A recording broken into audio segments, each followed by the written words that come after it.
Women also face higher risk with regard to their health.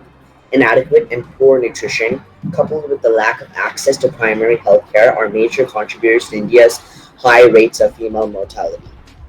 Illiterate women will always depend on their families or on their husbands after marriage, socially and economically. An illiterate woman is most likely to not be respected in society, where men would just treat her as some person at home who does housework and nothing more than that. I'll be mainly focusing on child marriage.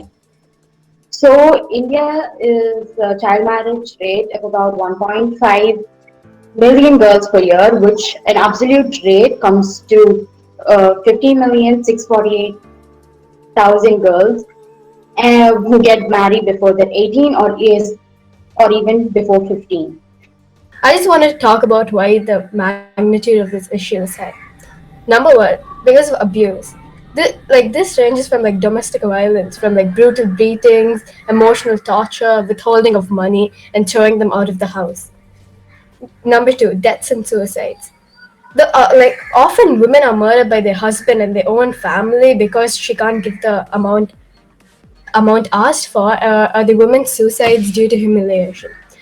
Next, the Indian Institute of Technology, popularly known as IIT, is a very well-reputed institution in India. Now, the IIT is now going to reserve 20% of supernumerary seats for females across campuses. This is so that women also study. What the supernumerary seats implies that the additional seats will be created without any effect on the existing seats. So there's a perfect equality there. Talk about the gender wage gap and violation of right to equal opportunity for environment. So, in the Indian labor market is adverse to women workers. The female to male ratio is 0.36.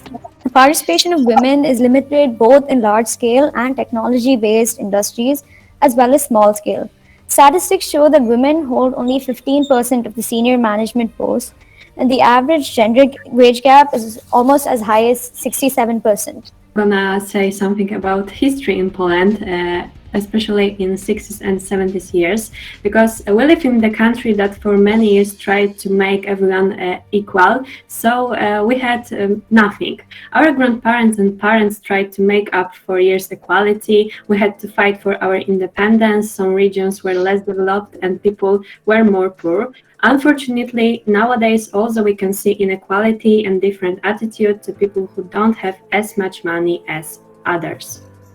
Like football, and my hobby is fishing. Hello, my name is Mia. I'm 9. I like rabbits. I don't like football. My name is Mia. I'm 9 years old. I like school and games. My hobby is dance and singing. The plastic can release harmful chemicals into the surrounding soil, which can then seep into groundwater or other surrounding water sources and also the ecosystem of the world. Plastic is derived from substances like natural gas, petroleum, and coal, which are fossil fuels. Plastics are also taken in by land-based animals, and it can also cause death. The Natural Environment estimates that approximately 100,000 sea turtles and other marine animals die every single year because they get strangled in plastic bags or mistake them for food. According to a 2014 report from the World Animal Protection, at least 136,000 seals, sea lions, and large whales perish from gross gear entanglement each year, as well as an inestimable number of birds, sea turtles, and other animals.